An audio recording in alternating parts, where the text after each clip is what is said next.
welcome.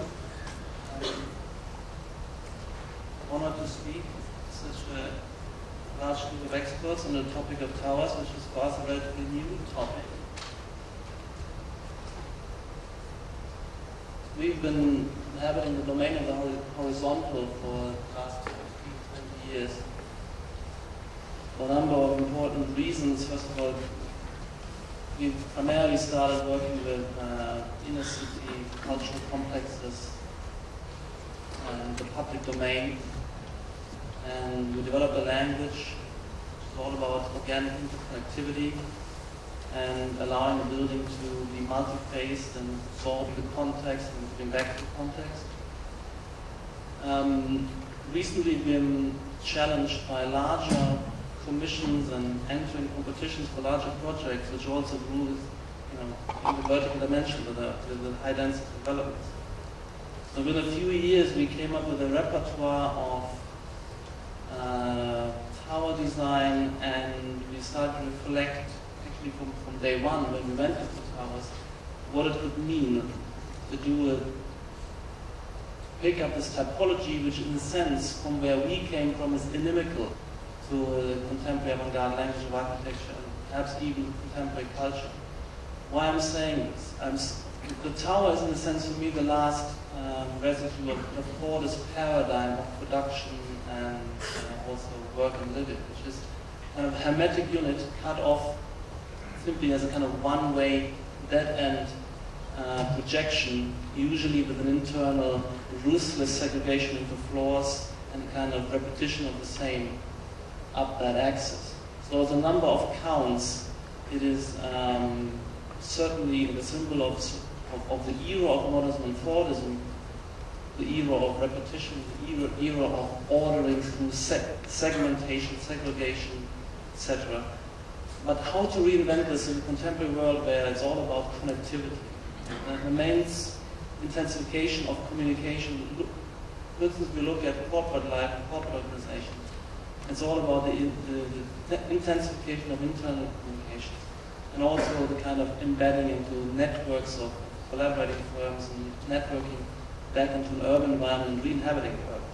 So the key concepts which we opposed when we thought about what the tower could do and how the tower typology could be updated and brought into the contemporary was on one hand differentiation, going away from the repetition of the same. And along the axis as it extends, there will be differentiation. But also the volume might be crossed on the floor being kind of differentiated. The second very important topic is interface. Interfacing these large structures with the ground plane and all the movements and crisscrossing traffics and interfaces with the context. Very, very important. Thirdly, and this is linking the two in a way, is the idea of navigation. If you no longer differentiate a tower, if it becomes large and complex and internally connected, you need to navigate this complexity, this differentiation. So there must be navigation. It's not just entering a small lobby, pressing a certain floor number and reappearing at a certain destination, which you have to be kind of selected beforehand, knowing where you go. If the tower becomes urban, you need to navigate and discover its logics. So, in a sense, there are precedents within the work of Zaha Hadid Architects.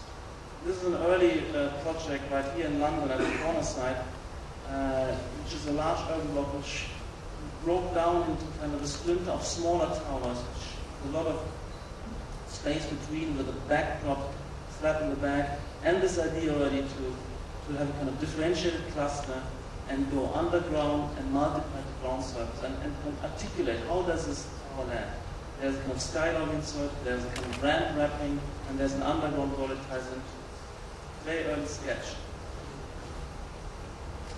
A cluster with vertical extension. But that wasn't, a lot of like project paradigmatic for this language of architecture. And the idea of the field, horizontal fields you enter and move through, away from the object. Our architecture at that stage wasn't even object architecture. Again, and this time we were asked to compete for 42nd Street Tower. We tried to do a kind of field which differentiates and extends upwards, strongly interfacing kind of cross that podium, but trying to differentiate. And there's also an internal void in that project. And I think somebody who was a great inspiration right next across there is John Portman, the only one who understood in the sense that the tower could be a fantastic vertical space, what I call the precursor of this navigation. Particularly on Times Square, you have this kind of fantastic rhythm of the lobby. This starts diagonally across that tower space. Quite amazing. So what we are saying is, thesis in a way is that contemporary urban life is becoming ever more complex, diverse, overlapping audiences, corporations, influxes from external consultants, presentations, etc. The dense proximity of differences and a new intensity of connection distinguishes contemporary life from the modern period of separation and repetition. The task is to order and articulate this complexity in ways that maintain legibility and orientation. Complex is taken for granted. There's been a celebration of chaos and the aesthetics of chaos in places like Tokyo, and we're saying we have to kind of reintroduce ordering principles which can cope.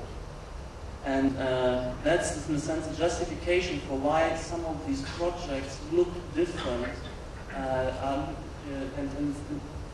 in a way appeal or sculptural. But this is not the discourse of the icon. We're not interested to just say, look at this, it looks different.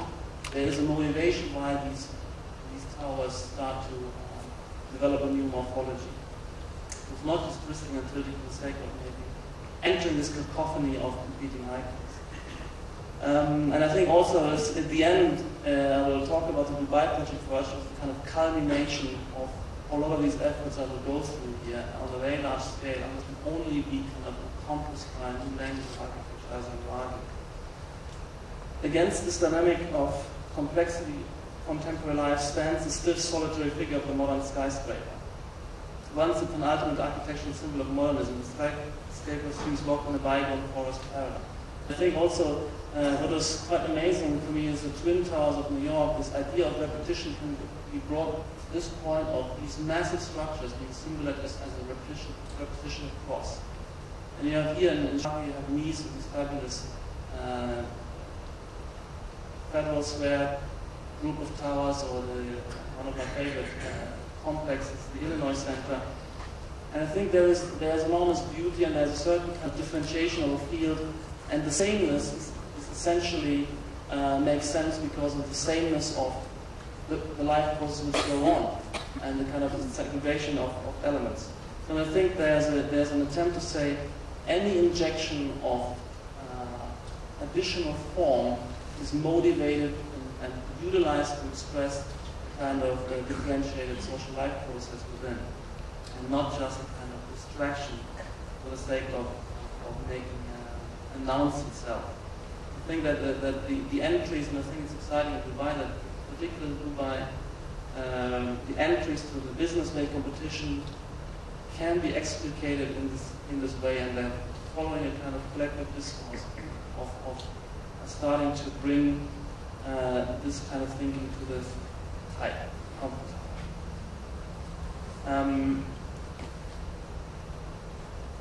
so there's something else which is of particular interest to us, which is what I call the disciplining effect of the task to design a high-rise with the architectural language. We've been kind of going horizontal, and that's relatively easy technologically. Gravity is not a huge constraint, the system can be loosely integrated, you can kind of extend yourself and really go kind of wild. Obviously, again, this was not for the sake of going wild, but in order to kind of let a lot of functional parameters and crisscrossing circulations culminate, meet, and disintegrate again. So there's a kind of looseness which has to be tightened and sharpened and made precise and disciplined when we go to towers. Of course, I think that is very healthy and is an important step in the development of this language. There's also this aspect of parametric modeling, which I will talk about. We're talking about subsystems like the internal differentiation of the volume terms of accommodation, let's say a series of floors and mezzanines and voids, etc., is a system of spatial ordering. This is interfaced with the structure, and there's a tight-knit kind of integration and as I say, organic inter-articulation of the intentional spatial modulation and structure. Then the skin is another subsystem we're very interested in, which supposedly is expressing or makes transparent some of the entire disciplines and reduces visual complexity. And navigation, again, kind of system. It's not just a kind of vertical transportation strategy. It's really how you experience, move through, and orient within the vertical complex structure. So we started this in a way by being invited to comment on the ground zero project. Then we thought about it. It's quite interesting. This was the kind of cluster bundle tower. Is this moment of differentiation where you achieve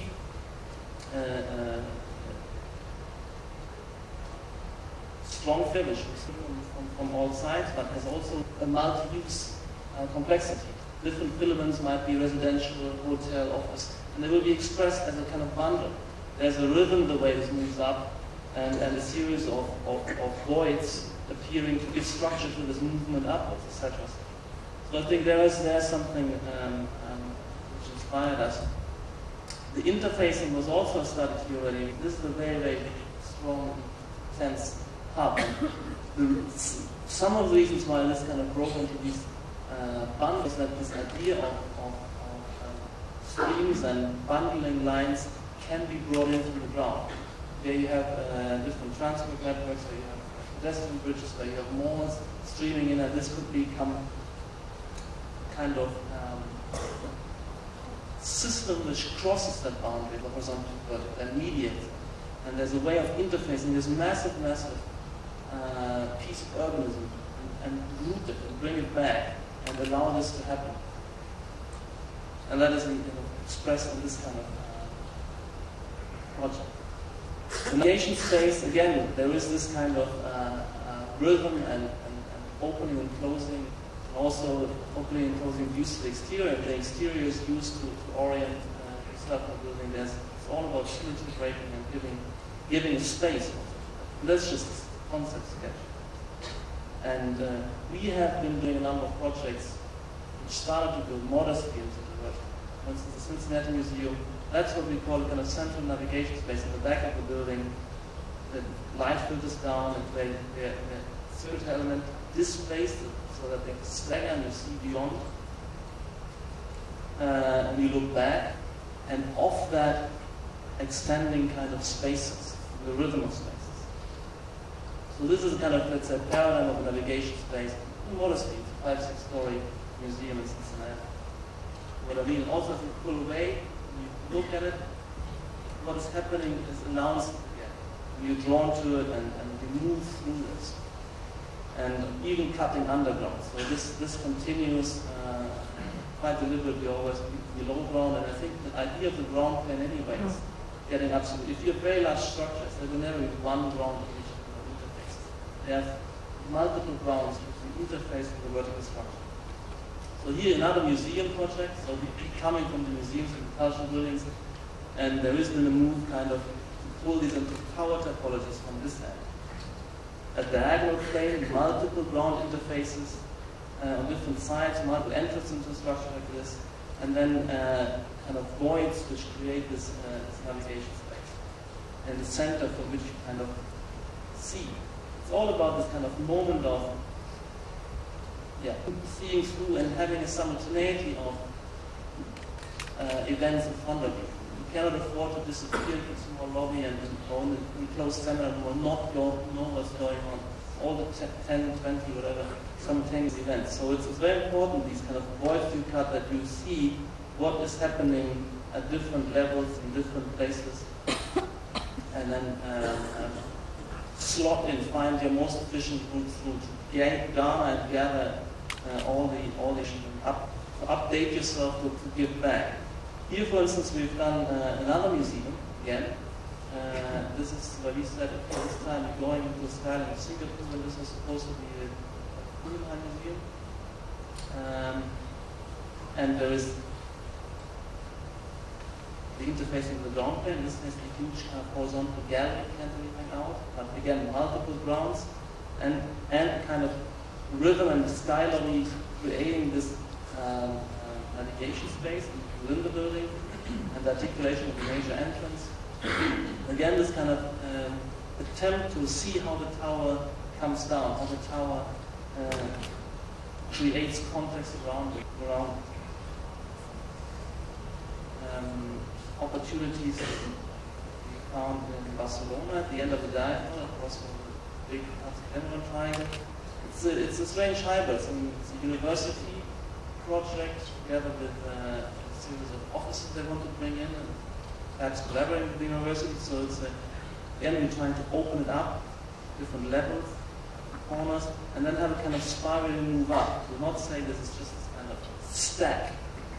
It's a kind of rhythm and movement and spiraling upwards. Every now and then it's kind of broken open again to connect back. These cantilevers announce, individual floors. So it's really like a city of multiple kind of events moving up. Modest, for example, is about stories as well.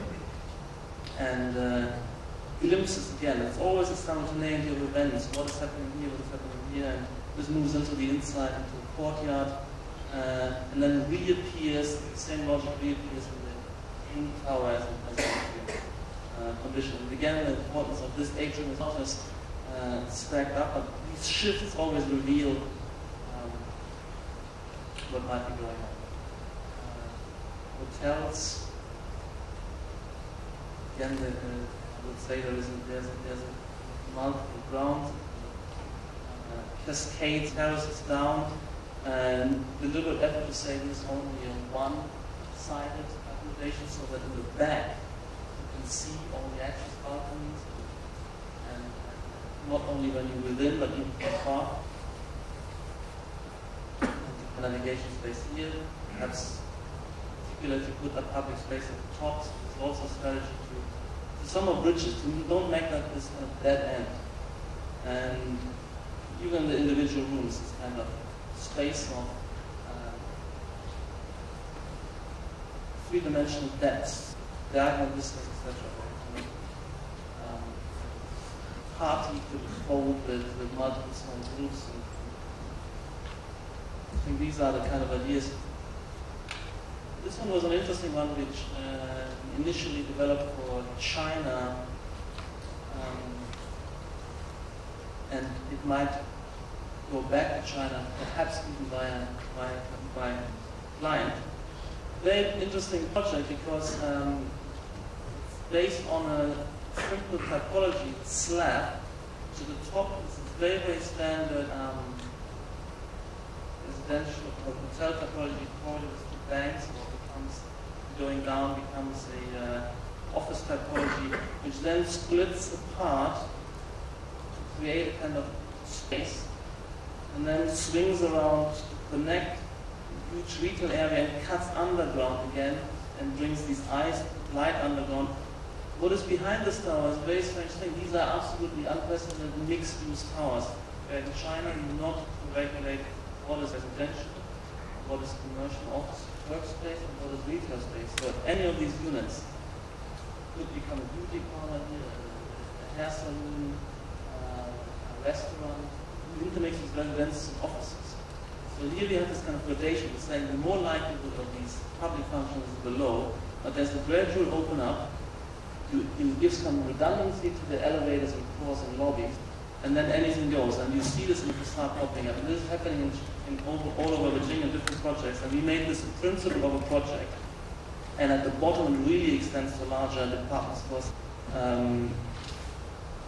retail opportunities. And this kind of gap becomes again this navigation space I'm talking about. So here, the lower, the more likely it would become feasible as a shop or office with public, let's say, visitor interface, and the more likely is perhaps a residential above, but there's no stricture, there's no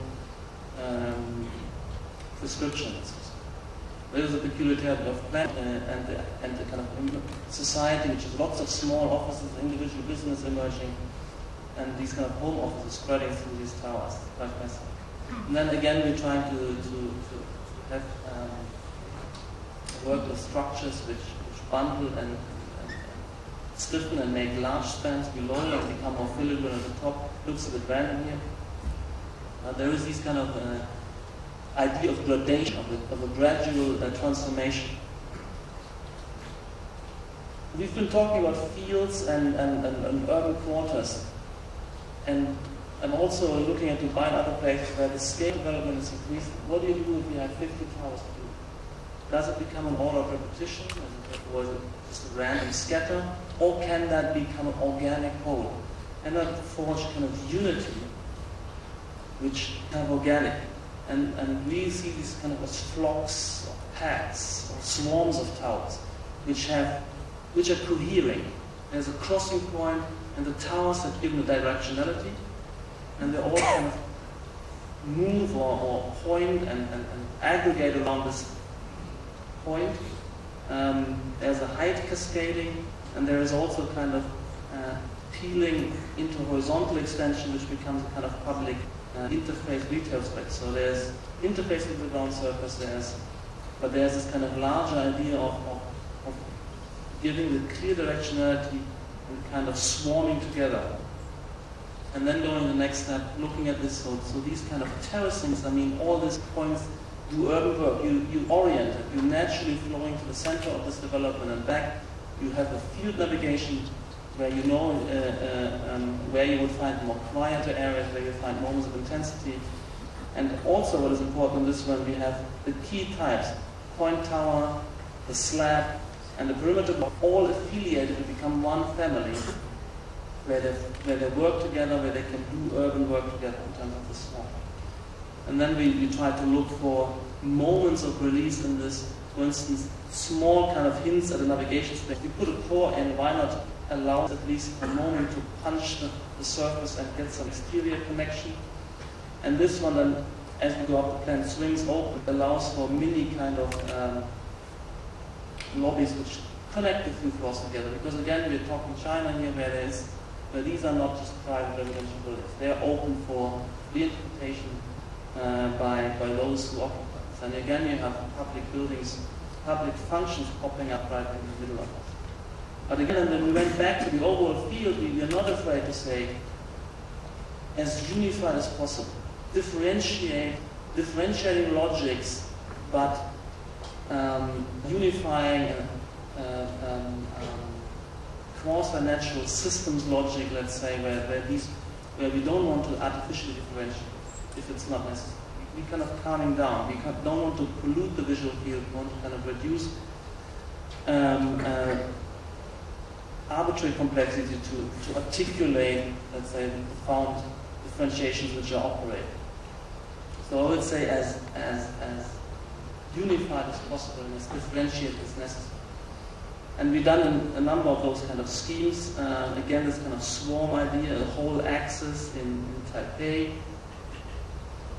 looking at this, how this kind of announces a major moment, and then we said also the combination again, horizontal interfacing with the vertical, and we tried to create a hybrid building with the airport express terminal, for instance, linking with the hotel tower.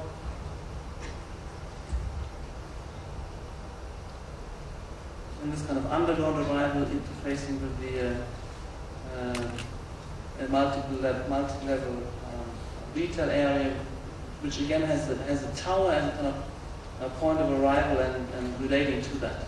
We're kind of forging these hybrids and trying to make them organic. And we have similar project effect in Durango, Spain. We have a whole kind of park.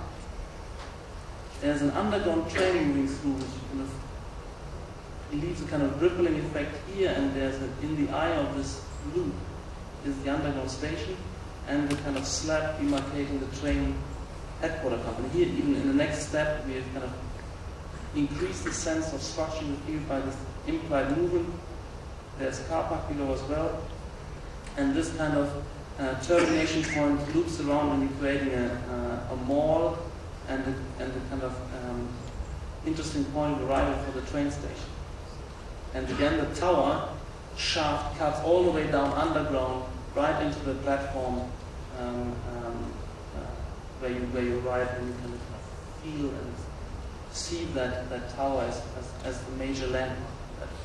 So this is a fusion where the tower is not a kind of isolated piece, but really structures the whole field and is imbued and is a vertical extension of an urban field which has high degree of connectivity. Another interesting way where we said that this is a cluster of residential towers for the Olympic Village competition in New York. And we wanted to avoid, I mean, when we talking tower interfacing with the ground surface, what we don't like so much is the idea of the podium, which usually cuts off the tower. And then you don't see the tower is somewhere hidden, you don't know where to enter, you enter a podium and you have no clue where the elevators are. Slowly disoriented. So we wanted to create, but podium functions are necessary. On the ground, of course, there's an excessive need for additional services, additional space. Our solution here is to create a huge plate, all the car park under a raised kind of plate garden, and then, in fact, tighten the tower at the bottom. Take out all the necessary, leave only the kind of the lift lobby as the obvious kind of point of hitting the podium, and then put all the auxiliary functions which would have been a podium around into this kind of topography, terracing, so it's easy to see. The tower is so easy to perceive. You just bridge into the lobby. You come out of the car park, and this way you can seamlessly move and navigate between these towers. It's never obscured. And using this kind of topography to layer and bring up to 3-4 levels of retail and restaurants. These are the kind of moments we're looking for, and then in terms of the tower forms, there's a kind of sense of again, a flock, the way they orient with respect to each other, and being not afraid of a degree of sameness again. We've worked on, this is in fact, so I'm talking about this new paradigm, we're all in love, we have lots of towers on the drawing boards, but there's only so far one tower on site, which is this headquarter tower, the 40-story tower in Marseilles. And it's quite interesting, it's on this kind of bifurcating highway, it's a difficult site, and we had to integrate a long horizontal structure. So again, the tower had to, and these two are also belong to the same company. It's kind of the first headquarter about 50 years ago, second headquarter 10 years ago, and now the new one, tied together with this horizontal structure. So there was a challenge there, how to make that work. We let this tower kind of bleed out instead of saying podium, kind of extend, we bleed out at the bottom to create space for lobbies. We made this lobby a vertical kind of lobby with staggering public functions, so there's a seminar rooms, etc. here. There's kind of navigation, the tower is too small to have an internal void, but there is navigation with kind of panoramic lifts on the outside. This is the typical floor area, it's about 1,500 square meters. At least we said, okay, the 3 banks of elevators, you stop out, you see in all directions. So you use the exterior of urban space to orient which direction you go. When you come out, we said there's no solid walls. If there's partitioning, it's all between glass partitionings. And this is the core, a black granite core cut with these black and glass. And again, when you step out, you see the 3 directions. The splitting here means we have a moment where we're aligning all the meeting rooms. So this will be expressively outside. So everything makes sense, and that's the way it should be. You're driving in, where the kind of skirt encompasses the drop-off area, and we're having a double facade, where the inside is a kind of standard double glazing, sliding doors, and a kind of buffer facade on the outside. But one of the interesting parts was this part where we said there is this extension, and how do you have this figure, how do you just add to it? And really that add-on really had to kind of impact back and swing up into the tower. I think this is something which Danny will talk about tomorrow, but the topics keep on going. First of all, this is the big central site in Milan, block structures all around, and the new development with a new kind of central square. But what we did first in the master, we said we're extending all this city fabric. There's an extension and transformation. So then kind of carve out this large space with 3 towers. This is our tower. What is happening? There's this kind of continuous spiraling move. It's just as a mechanism to say, again, how does a tower come down? How does it down encompass the urban field around it? And this feature of the mall, which is that space, that street, that vertical shaft, 2 or 3 levels of mall, becomes a kind of feature which you can follow through and which is reappearing as a kind of cut, twisting cut in the twisted tower. So the movement of the mall spiral and this idea of the navigation space. Again, the tower is quite tight, so there isn't a void there. But what we have when you step out of the elevator, each time you have these kind of directions, and they keep shifting. Second idea is using louvering and interference patterns of going to give the skin some vertical differentiation, also recognizing different orientations. Here's that idea. We couldn't literally, of course, the elevator floor had to run straight through, but the gap, the shaft, twists around. But each time you step out, you have the view out.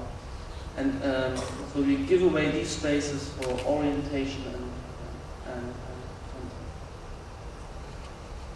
leave the occupation swings around here. Also, what's very interesting, these kind of triangles, we're punching small voids, with 3-4 level voids, again to connect potential between floors. So this is the only twisted tower. No, we have one more twisted tower. And this is the way we're thinking about the double facade. There's a kind of stepping on the inside and a continuous cladding on the outside.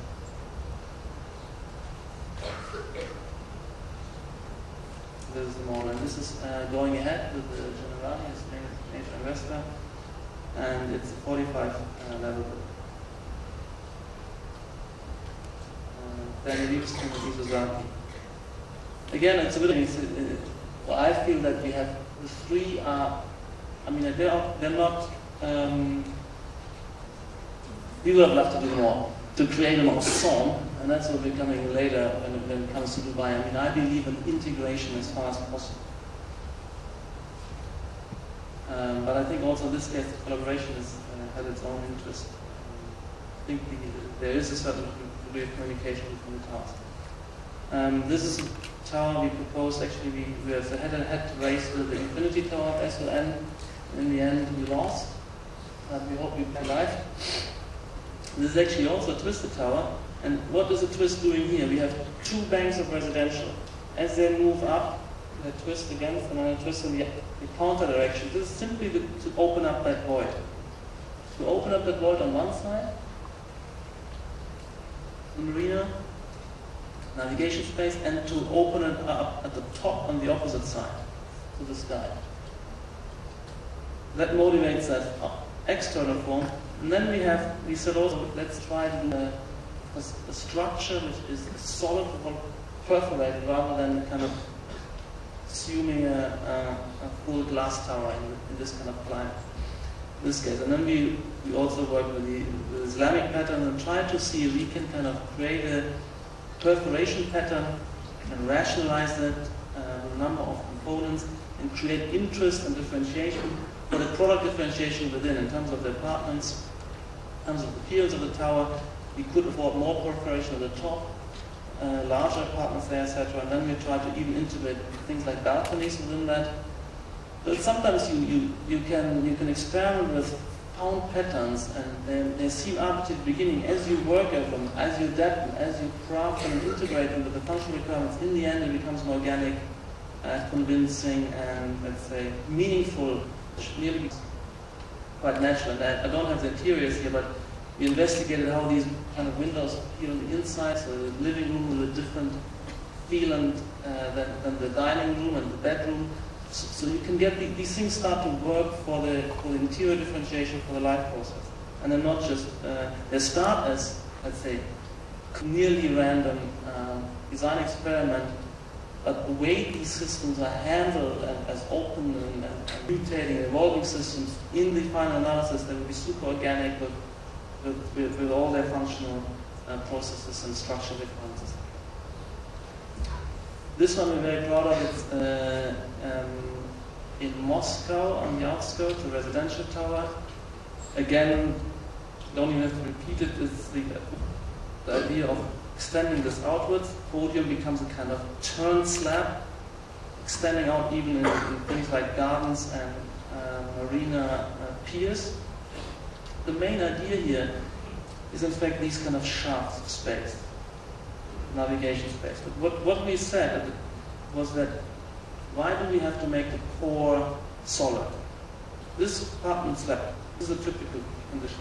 These are all just party was running up. You can have a relatively slender slab, you're kind of waving that a bit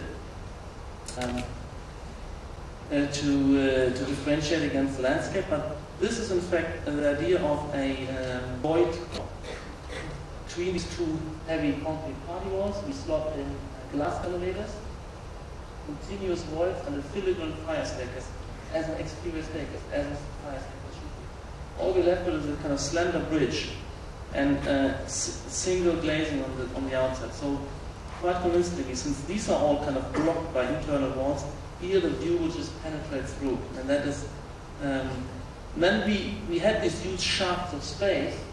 Then we said we can give back to the apartments, and it becomes even more interesting. So all we have is this kind of space, and on each elevator spot, there's only 2 apartments on each floor as you go up. This is the pattern for all the apartments. This is the way it appears in the model. You look right through on the landscape. There's an attempt to play with resolay structures and kind of scatter movers. But anyway, I think it would be quite spectacular movement up, point of arrival. And then you have this bridge condition. It could even be more narrow than this, and you have just 2 apartments on that. It's about a 40 story. With some of the inside that. And all apartments are double aspect in this case. Because there's no corridor. Yeah. So this is the way we like to conceive it. And the figure, in a sense, is motivated by this internal structure. By its kind of logic, which makes sense for the quality of life, the communication, the drama of arrival, the experience of the height. All this makes sense inside out. That's our vision. We're entering this kind of amazing cacophony of icons in Moscow City. And we have pulled a part of it here. And quite interestingly, this is a tower which is another hybrid. We seem to attract this, where we have a large horizontal element. This is Moscow Exhibition Center. So we are extending the exhibition center while simultaneously building a hotel and residential tower. So this is the way we're doing this. We have even existing buildings can be incorporated, tower and horizontal. So all this exhibition center is literally, this is the living and breathing part of the exhibition center. And this is the related hotel and apartment tower. Again, we try to assimilate these volumes are similar. We can have an interplay. We can let this tower visually and orientation point be integrated. So we dissolve the tower into 2 slabs. One of them is a single aspect, with fantastic lobbies and elevators here, and this one is kind of, again, has a large kind of lobby and void connection and this fantastic middle space. But this is more efficient as a kind of double lobby. But then we're interested in tying these together with bridges and sky bridges, shared cafes, restaurants, etc. And this double shaft here is then repeated with a kind of double shaft. There's an underground space and an overground space, and this kind of gap with crisscrossing structures is in a sense repeated here in the vertical. And then again we just playing with the balconies, bay windows, and skylights, so elements kind of repeat and interface and integrate. There's some of the ideas with bridges, some of the apartments inside. A cluster of towers, the Dubai Hadid towers, 4 towers around the junction, and I'm not sure if it's clear. Let me see if I find it.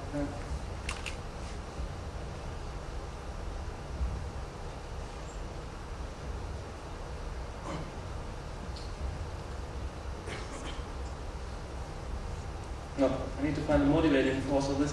What you can see here is that one is an office tower, one is hotel and 2 apartments. And we use one principle, the kind of spiraling of units. But the office are spiraling very large units, apartments medium-sized, and hotel very small. In this way we have a kind of unifying principle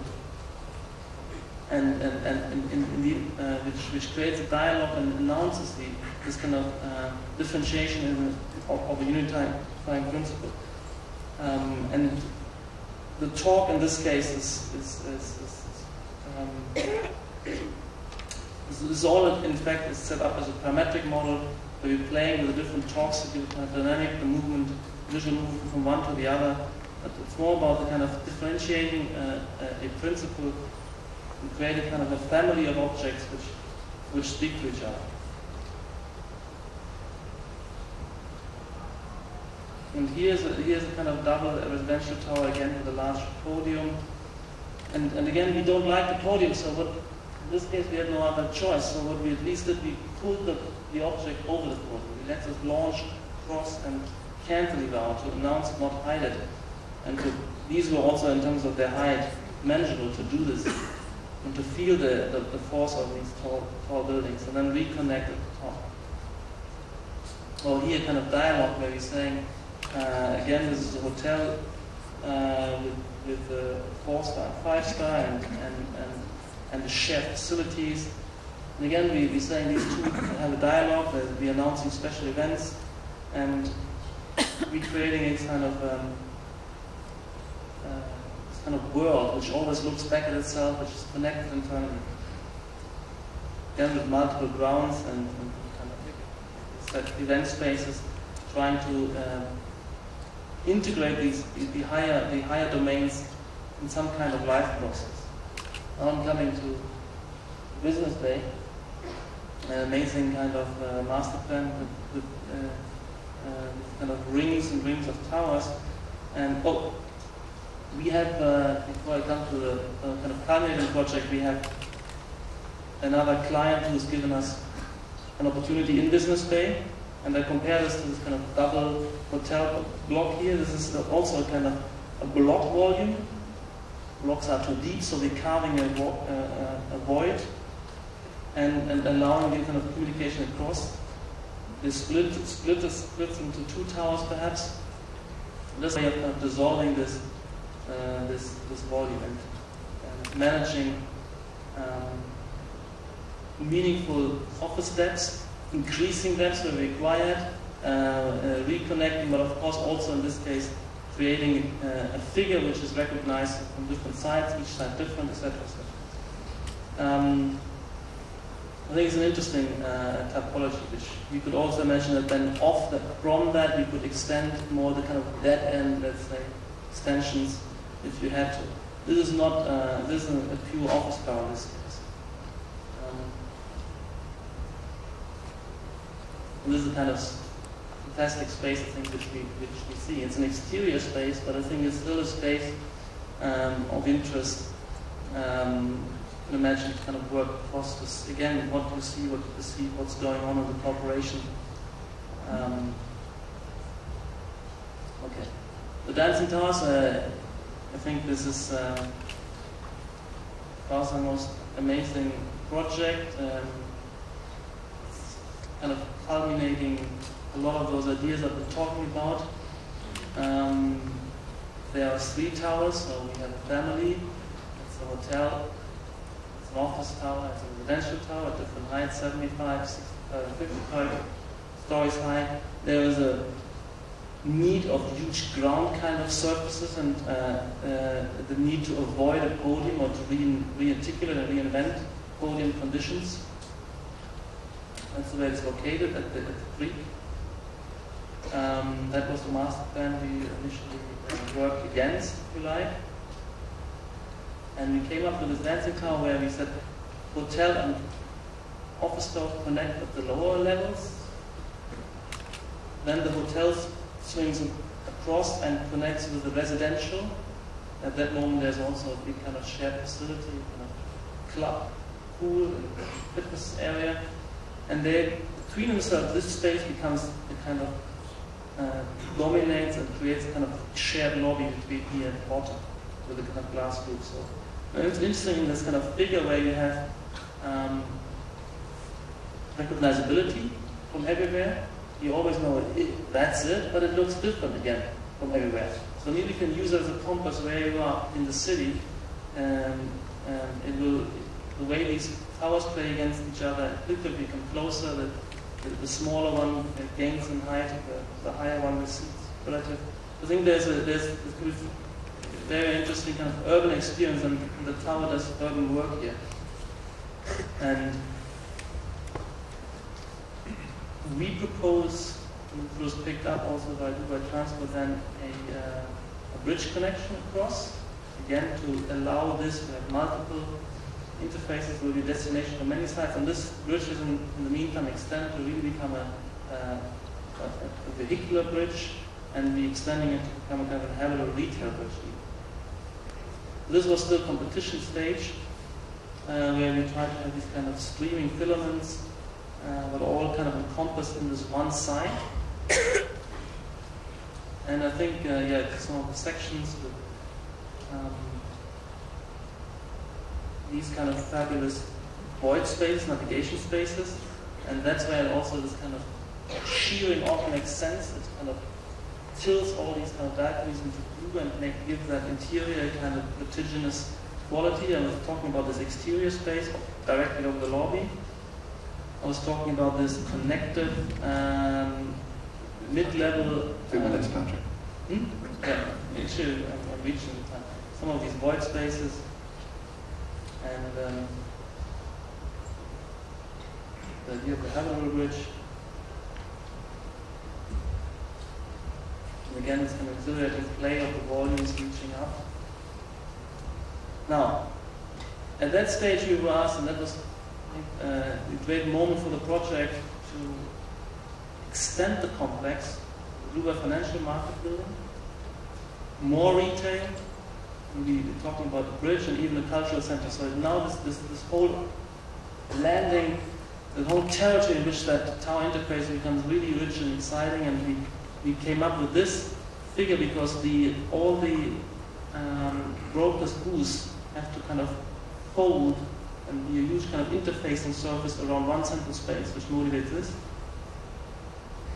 It's streamed around by retail, and now we're getting into this kind of game of pulling the towers back to give more space to the front, to let these kind of filaments reach out, to regain this kind of skylight motive for some of these retail spaces, and propose a performing arts space and museum space and retail bridge space. So I think it starts becoming, this is totally fresh from the drawing board, so this in the kind of workshops under development, I think it's really becoming an amazing web of spaces, and this idea of integrating this, of using curvilinearity and non-corner articulation is very important. If these kind of things would work with stiff angles and corners, it will become totally disorienting. This way I think we'll be able to let these multiple directions with multiple objects kind of coalesce and flow together, and I stop here and yeah, discuss this. It's the most exciting project.